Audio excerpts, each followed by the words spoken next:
आज हम शुरू कर रहे हैं। बहुत ही इम्पॉर्टेंट टॉपिक है कैपेसिटर। ये बोर्ड के एग्ज़ाम के पॉइंट ऑफ व्यू से तो इम्पॉर्टेंट है ही, साथ ही ये कम्पिटिटिव एग्ज़ाम जैसे जेई है, नीट है, उसके लिए भी ये बहुत ही इम्पॉर्टेंट है। इसको अगर कंसेप्ट के साथ समझ लिया तो ये बहुत ही आसान टॉपिक है। तो हम इसको बेसिक से शुरू करेंगे कि कैपेसिटर क्या होता है, कहाँ लगाते हैं, क्यों लगाते हैं, ये कैसे काम करता है, ये सब बात करेंगे इस वीडियो में और बेसिक से शुरू करेंगे और आखिर तक जाएंगे। तो कैपेसिटर एक ऐसी डिवाइस है जो अपने अंदर इलेक्ट्रिकल एनर्जी को स्टोर कर लेता है और जहाँ रिक्वायरमेंट होती है वहाँ वो फुल अमाउंट में रिलीज़ कर देता है बहुत ही कम टाइम में, माइक्रो सेकेंड में। तो माइक्रो सेकेंड में अगर बहुत सारे चार्ज एक साथ रिलीज़ कर देंगे तो करंट बहुत ज़्यादा हो जाएगी। जैसे हमको पता है कि current is equal to charge upon time. तो अगर ये फुल चार्ज अगर बहुत ही कम टाइम में रिलीज़ कर दिया तो ये करंट ज़्यादा हो जाएगी। तो जहाँ पे ज़्यादा करंट की, ज़्यादा एनर्जी की ज़रूरत पड़ती है वहाँ यूज़ करते हैं कैपेसिटर को। जैसे कि सीलिंग फ़ैन है, इसमें कैपेसिटर लगा हुआ है। ये सीलिंग फ़ैन रुका हुआ है, रुके हुए सीलिंग फ़ैन को जब स्टार्ट करना होता है, यानी स्टार्टिंग टॉर्क चाहिए होता है, तो इसको ज़्यादा एनर्जी चाहिए। देखिए, कोई चीज़ अगर चल रही है पहले से, चाहे रोटेशनल मोशन हो रहा हो, चाहे लीनियर मोशन हो रहा हो, अगर वो मोशन उसके अंदर है तो उसको कंटिन्यू रखने के लिए बहुत थोड़ी एनर्जी से काम चल जाता है। लेकिन रुकी हुई चीज़ को अगर हमें मोशन देना होता है तो उसको हमें ज़्यादा एनर्जी की ज़रूरत पड़ती है, तो वहाँ इस्तेमाल करते हैं कैपेसिटर। और साथ ही बता दें कि कैपेसिटर जिसमें लगाते हैं वो 2.5 माइक्रोफैरेड का होता है सीलिंग फ़ैन में। यानी सीलिंग फ़ैन ये 60 वाट से 80 वाट तक का होता है, तो इसमें 2.5 माइक्रोफैरेड कैपेसिटर इसको रोटेट करा सकता है। अब थोड़ा ज़्यादा वाटेज का जैसे एग्जॉस्ट फ़ैन है, ये 90 वाट से 120 वाट तक का होता है, तो इसके लिए थोड़ा बड़ा कैपेसिटर चाहिए, यानी 2.5 की जगह के ऊपर ना लगा के 4 माइक्रोफैरेड का लगाएंगे। और ये सेंट्रीफ्यूगल पंप है, इससे हम पानी के ऊपर उठाते हैं टंकी भरने के लिए। तो ये ज़्यादा हार्स पावर की मोटर होती है, यानी तकरीबन 1 हार्स पावर की होती है। 1 हार्स पावर का मतलब लगभग 740 वाट। यानी ये 60 वाट, 80 वाट, ये 90 वाट से लेके 120 वाट तक, और ये 740 वाट, यानी ये ज़्यादा पावरफुल है। तो इसके लिए कैपेसिटर जो यूज़ करते हैं वो 20 से लेके 182 माइक्रोफैरेड तक का लगाते हैं। यानी ये मोटर पर डिपेंड करता है कि ये मोटर कितने हार्स पावर की है। तो जितना ज़्यादा हमको टॉर्क चाहिए होता है उतना बड़ा कैपेसिटर यूज़ करते हैं। अब देखते हैं टाइप ऑफ कैपेसिटर। वैसे तो कैपेसिटर बहुत टाइप के होते हैं, बहुत सारे डिज़ाइन के होते हैं। कहीं इलेक्ट्रिकल में यूज़ करते हैं, कहीं इलेक्ट्रॉनिक सर्किट में यूज़ करते हैं। तो कैपेसिटर का अलग अलग इस्तेमाल होता है अलग अलग सर्किट में। तो हमारे कोर्स में 3 टाइप के कैपेसिटर हैं, पैरेलल प्लेट कैपेसिटर और सिलिंड्रिकल कैपेसिटर और स्फेरिकल कैपेसिटर। पैरेलल प्लेट से नाम से लग रहा है कि 2 पैरेलल प्लेट होती हैं, ये कंडक्टिंग प्लेट होती हैं, यानी ये कंडक्टर हैं दोनों। इसके अंदर बहुत सारे फ्री इलेक्ट्रॉन्स भी हैं, और इसको अगर हमने बैटरी से कनेक्ट कर दिया तो ये पॉजिटिव टर्मिनल के ऊपर यहाँ सारे प्लस चार्ज आ जाएंगे, क्योंकि इसके जो फ्री इलेक्ट्रॉन्स हैं वो इस तरह से पॉजिटिव प्लेट की तरफ अट्रैक्ट होकर मूव करेंगे, तो यहाँ पर पॉजिटिव चार्ज आ जाएगा। इसी तरह से ये इलेक्ट्रॉन्स जाएंगे इस प्लेट के ऊपर, तो ये प्लेट पे निगेटिव चार्ज आ जाएंगे। अब यहाँ पर पॉजिटिव चार्ज आ गया और यहाँ पर निगेटिव चार्ज आ गया, तो इसके बीच में एक इलेक्ट्रिक फील्ड बनेगी। और जब इस बैटरी को यहाँ से हटा देते हैं तो भी इसके अंदर इलेक्ट्रिक फील्ड बनी रहती है। बस इसी तरह से इलेक्ट्रिक फील्ड के फॉर्म में एनर्जी स्टोर रहती है इसके अंदर। अब सवाल ये उठता है कि ये प्लेट पॉजिटिवली चार्ज्ड है और ये प्लेट निगेटिवली चार्ज्ड है, तो इन दोनों प्लेट्स के बीच में अट्रैक्शन होगा, तो ये आपस में एक दूसरे को चिपका लेंगे। तो इसको सेपरेट रखने के लिए इसके अंदर एक इलेक्ट्रिकल इंसुलेटर डाल देते हैं, जिसे कहते हैं डाई इलेक्ट्रिक। अभी हम बताएंगे कि डाई इलेक्ट्रिक क्या होता है और ये कैसे काम करता है। इसी तरह से ये सिलिंड्रिकल कैपेसिटर को अगर हम किसी बैटरी से कनेक्ट कर दें, मान लीजिए ये जो आउटर सिलेंडर है इसको बैटरी के पॉजिटिव टर्मिनल से जोड़ दिया और इनर वाले को बैटरी के निगेटिव टर्मिनल से जोड़ दिया, तो इसके ऊपर पॉजिटिव चार्ज आ जाएगा और इसके ऊपर निगेटिव चार्ज आ जाएगा, और इसमें भी इलेक्ट्रिक फील्ड बनेगी। और बैटरी को अगर हम हटा देंगे तो ये फील्ड के फॉर्म में एनर्जी स्टोर रहेगी। यही सेम प्रोसेस होगा स्फीयर कैपेसिटर में भी, कि इसके मान लीजिए आउटर स्फीयर को प्लस चार्ज दे दिया और इनर स्फीयर को माइनस चार्ज दे दिया, यानी प्लस क्यू इसको दिया, माइनस क्यू इसको दिया, तो इसके सरफेस पर प्लस चार्ज डिस्ट्रीब्यूट हो जाएंगे और यहाँ पर माइनस चार्ज आ जाएंगे, और इसमें भी इलेक्ट्रिक फील्ड पैदा होगी। तो फिर हम ये कह सकते हैं कि कैपेसिटर ये सिर्फ 2 कंडक्टर का एक सिस्टम होता है। इसके अंदर भी 2 कंडक्टिंग प्लेट है, यहाँ भी 2 कंडक्टिंग सिलेंडर हैं और यहाँ भी 2 कंडक्टिंग स्फीयर हैं। तो बस 2 कंडक्टर का जो सिस्टम है उसे कहते हैं कैपेसिटर। लेकिन इसमें इम्पॉर्टेंट चीज़ ये है कि दोनों कंडक्टिंग प्लेट के बीच में जो डाइलेक्ट्रिक पड़ा हुआ है उसका बहुत रोल होता है कैपेसिटर के अंदर। डाइलेक्ट्रिक के 2 फंक्शन होते हैं, एक तो ये प्लेट को होल्ड करके रखता है, यानी कि दोनों प्लेट आपस में शॉर्ट ना हो जाएं, और दूसरी चीज़ ये है कि ये इलेक्ट्रिक फील्ड को अपने अंदर स्टोर कर लेता है। तो इस तरह से कैपेसिटर में मेन रोल जो होता है वो डाइलेक्ट्रिक का ही होता है। तो हम पहले समझ लेते हैं कि डाइलेक्ट्रिक क्या होता है और ये कितने टाइप के होते हैं और इनकी क्या प्रॉपर्टी होती है। तो डाइलेक्ट्रिक एक इलेक्ट्रिकल इंसुलेटर होता है जो पोलराइज्ड हो जाता है अगर उसको हम इलेक्ट्रिक फील्ड के अंदर प्लेस कर दें। तो ये 2 तरह के होते हैं, एक नॉन पोलर डाइलेक्ट्रिक होता है और एक पोलर डाइलेक्ट्रिक होता है। तो नॉन पोलर डाइलेक्ट्रिक वो होता है जिसमें प्लस चार्ज और माइनस चार्ज, इन दोनों चार्ज का सेंटर ऑफ मास कॉन्साइड होता है, यानी एक ही पॉइंट पर होता है।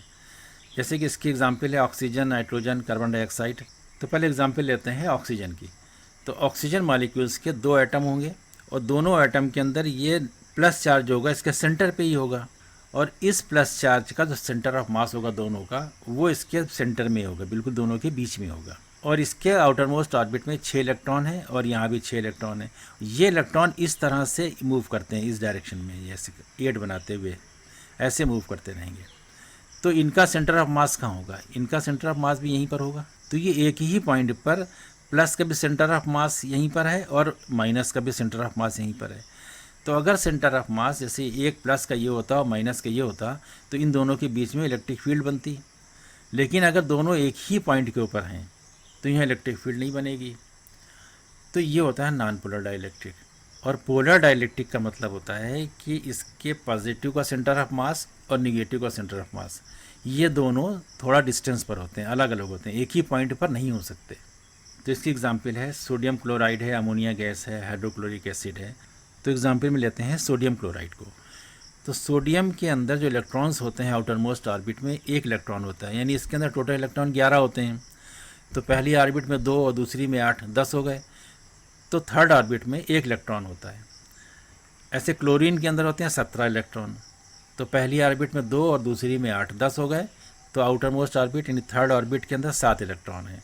तो ऑक्टेट पूरा करने के लिए क्लोरीन को अगर 1 इलेक्ट्रॉन मिल जाए यानी 7 की जगह 8 हो जाएंगे, और सोडियम में 1 इलेक्ट्रॉन निकल जाएगा तो इसकी सेकंड ऑर्बिट में 8 इलेक्ट्रॉन है, तो इनका ऑक्टेट पूरा हो जाता है। तो ये इसको 1 इलेक्ट्रॉन दे देता है।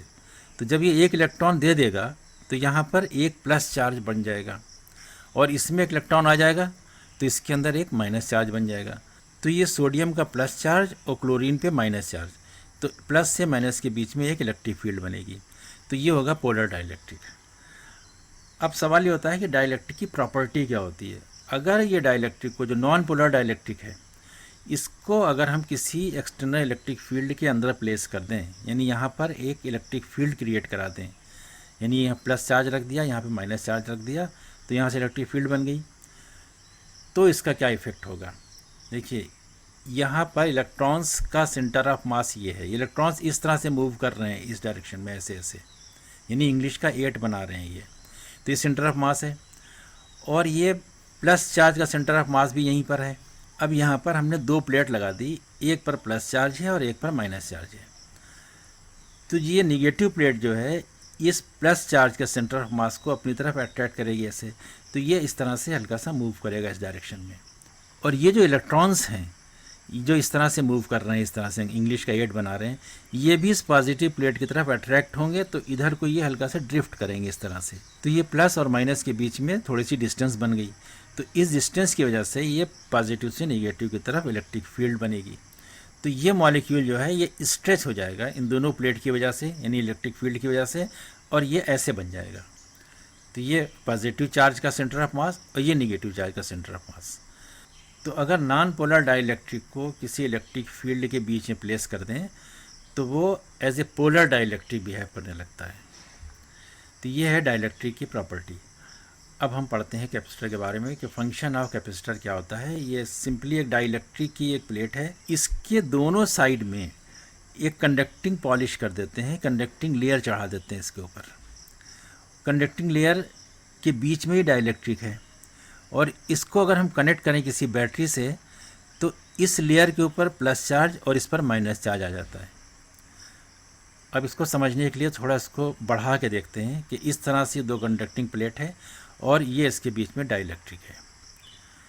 यहाँ पर एक वोल्टमीटर फिट कर देते हैं ताकि पता लगे कि इन दोनों प्लेट के बीच में पोटेंशियल डिफरेंस कितना आ रहा है।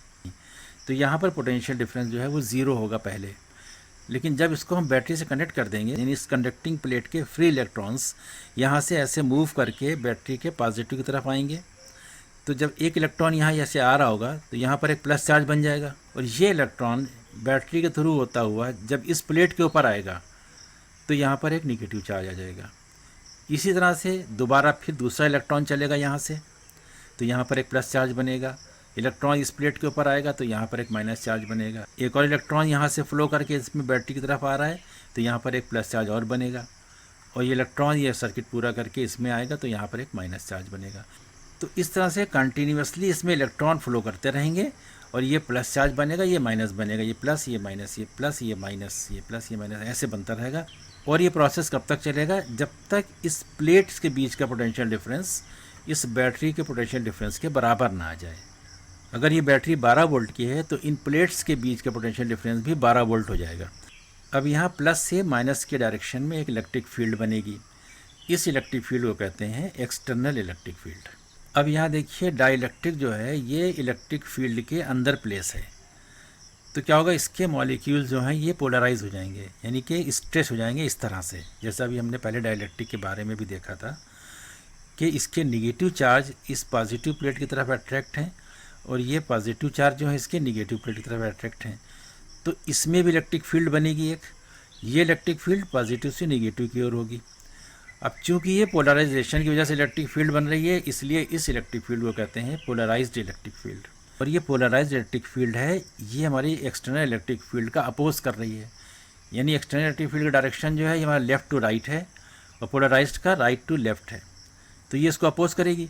नेचुरली ये जो फील्ड बन रही थी हमारी एक्सटर्नल इलेक्ट्रिक फील्ड, इसकी स्ट्रेंथ ज़्यादा होगी और पोलराइज की स्ट्रेंथ कम होगी।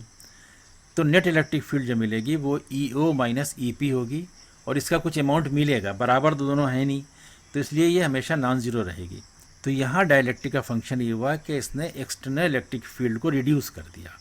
तो डाइलेक्ट्रिक का फंक्शन ये है कि ये एक्सटर्नल इलेक्ट्रिक फील्ड को रिड्यूस कर देता है। अब हम ये बैटरी को सोर्स को यहाँ से हटा देते हैं, ये वोल्टमीटर भी हटा देते हैं, तो ये कैपेसिटर बन गया। इसके अंदर ये इलेक्ट्रिक फील्ड जो नेट इलेक्ट्रिक फील्ड है ये इस डाइलेक्ट्रिक के अंदर स्टोर्ड हो गई है। अब इस एनर्जी को हम कहीं भी यूज़ कर सकते हैं। तो यूज़ करने के लिए मान लीजिए हमने यहाँ पर एक फ्लैश लाइट लगा दी, कैमरे की फ्लैश लाइट है ये, और जैसे ही ये स्विच को ऑन करेंगे इसमें से करंट फ्लो करेगी, तो करंट फ्लो करेगी तो ये लाइट जलेगी। तो इस तरह से लाइट जलेगी और ये सारे चार्ज इसके जो हैं रिलीज़ हो जाएंगे। तो इसे कहते हैं कि कैपेसिटर जो है ये डिस्चार्ज हो गया, अब इसमें कोई चार्ज नहीं रह गया। तो इसको दोबारा इस्तेमाल में लाने के लिए इसको फिर से चार्ज करना पड़ेगा, नहीं फिर इसको बैटरी से कनेक्ट करेंगे, इसके अंदर फिर से इसी तरह से चार्ज बढ़ना शुरू होंगे, फिर इलेक्ट्रिक फील्ड बनेगी, फिर पोलराइजेशन होगा, फिर इसमें इलेक्ट्रिक फील्ड बनेगी, तब कहेंगे कि ये कैपेसिटर दोबारा चार्ज हो गया। तो इस प्रोसेस को कहते हैं चार्जिंग ऑफ कैपेसिटर। तो कैपेसिटर को हर ऑपरेशन से पहले एक बार चार्ज करना पड़ता है। कैमरे में देखा होगा कि सेल लगे होते हैं और उसमें फ्लैश लाइट होती है, और जब हम स्नैप लेते हैं तो फ्लैश लाइट जलती है, और अगर फ़ौरन ही दूसरा स्नैप लें तो फ्लैश लाइट नहीं जलती, उसको थोड़ा सा रुकना पड़ता है, थोड़ी देर इंतज़ार करना पड़ता है ताकि उसमें लगा कैपेसिटर पूरा चार्ज हो जाए। तो कैपेसिटर को चार्ज करने में थोड़ा सा टाइम लगता है। अब बैटरी का भी यही काम है कि वो एनर्जी को स्टोर करता है और उस एनर्जी को हम यूज़ कर लेते हैं। यही काम कैपेसिटर का भी है कि ये भी एनर्जी को स्टोर करता है और इस एनर्जी को हम यूज़ करते हैं। पर बैटरी में और कैपेसिटर में क्या डिफरेंस है ये देखते हैं कि बैटरी के अंदर जो एनर्जी स्टोर होती है वो केमिकल प्रोसेस से होती है, जबकि कैपेसिटर में जो एनर्जी स्टोर होती है वो डाइलेक्ट्रिक में होती है, यानी इलेक्ट्रिक फील्ड के फॉर्म में डाइलेक्ट्रिक के अंदर स्टोर होती है। दूसरा फ़र्क ये है कि बैटरी धीरे धीरे डिस्चार्ज होती है, यानी आपने एक बार बैटरी को चार्ज कर लिया, जैसे मोबाइल की बैटरी चार्ज कर ली तो वो 12-15 घंटे तक चलती है। जैसे घर में इन्वर्टर की बैटरी है, तो इन्वर्टर की बैटरी एक बार चार्ज हो जाती है तो उसके बाद फिर वो धीरे धीरे डिस्चार्ज होती है, लेकिन कैपेसिटर में एक बार में रैपिडली ये डिस्चार्ज हो जाती है और फुल अमाउंट एनर्जी इसकी निकल जाती है। और तीसरा फ़र्क ये है कि बैटरी को यूज़ करने के लिए, ऑपरेट करने के लिए बार बार चार्ज नहीं करना पड़ता है, और कैपेसिटर को हर ऑपरेशन से पहले एक बार चार्ज करना पड़ता है। तो ये फ़र्क है बैटरी में और कैपेसिटर में, जबकि दोनों का काम एक ही है कि एनर्जी को स्टोर करना, फिर एनर्जी को रिलीज़ करना। तो हमने ये समझा कि कैपेसिटर क्या होता है, ये कितनी तरह के होते हैं, ये कैसे काम करते हैं, इसको कहाँ इस्तेमाल करते हैं।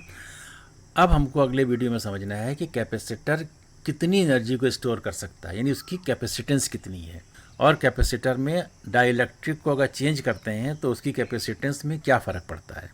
इसके न्यूमेरिकल्स भी होंगे, ये सब करेंगे अगले वीडियो में। तब तक के लिए गुड बाय।